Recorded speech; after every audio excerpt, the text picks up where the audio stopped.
دو طرح کے کافر ہوتے ہیں، عملی کافر اور اعتقادی کافر. اب کافر کا مطلب ہی کیا؟ کافر نکلا کفر سے، اور کفر کا مطلب ہے انکار کرنا. کسی بھی چیز کا اگر آپ انکار کر دیتے ہو، اگر آپ کے سامنے حق آ گیا ہے اور آپ اس کا انکار کر دیتے ہو، اٹ مینس آپ کافر ہیں. ٹھیک ہے. اسی طرح دو طرح کے کافر ہوتے ہیں، عملی کافر اور اعتقادی کافر.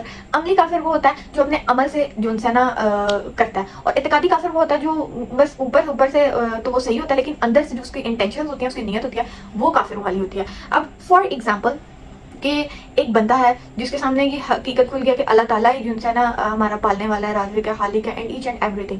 ٹھیک ہے. اس کو دین کا پتہ چل گیا ساری، اللہ تعالیٰ کی اس نے قرآن پڑھے یا کتاب پڑھی ہے، سارا کچھ کیا، لیکن وہ کیا کہتا ہے، اس کے سامنے حق بات آ گئی ہے، لیکن وہ کہتا ہے نہیں ایسا نہیں ہے، وہ اللہ تعالیٰ کو نہیں مانتا ہے، یا وہ سارا مطلب وہ اوپر سے ہی بتاتا ہے کہ نہیں ایسا نہیں ہے. تو یہ ہے اعتقادی کافر، یعنی وہ اوپر سے اپنے عقیدے سے ظاہر کر رہا ہے کہ میں ایسا عقیدہ نہیں رکھتا ہے، میں عقیدہ رکھتا ہوں کوئی رب نہیں ہے جی، کسی نے کسی کو پیدا نہیں کیا. ایتھیسٹ جو آج کل کر رہے ہیں، تو یہ اعتقادی کافر.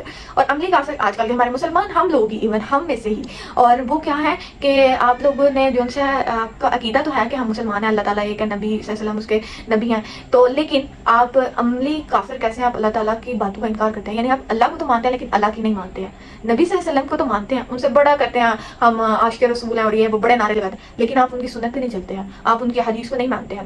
آپ کہتے ہیں نہیں جو ہمارے باپ دادا کرتے ہیں وہ، اٹ مینس آپ عملی کافر ہیں. ٹھیک ہے. اور آپ کفر کر رہے ہیں یہ انکار کر کے کہ نہیں ایسے نہیں، ایسے نہیں، ایسے نبی نے جو کہا وہ نہیں، جو اللہ نے کہا وہ نہیں، جو ہمارے باپ دادا نے کہا وہ، جو ہمارے علماء کرام نے کہا وہ، it's and everything etcetera etcetera. تو یہ ہے عملی کافر. یعنی آپ نماز اس کا بہت بڑا پروف ہے. اب یہ ایک حدیث ہے جس کا مفہوم یہ ہے کہ بندے کے کفر اور اسلام کے جو درمیان فرق ہے نا، وہ نماز ہے. تو اگر آپ نماز نہیں پڑھ رہے اٹ مینس آپ کافر ہیں.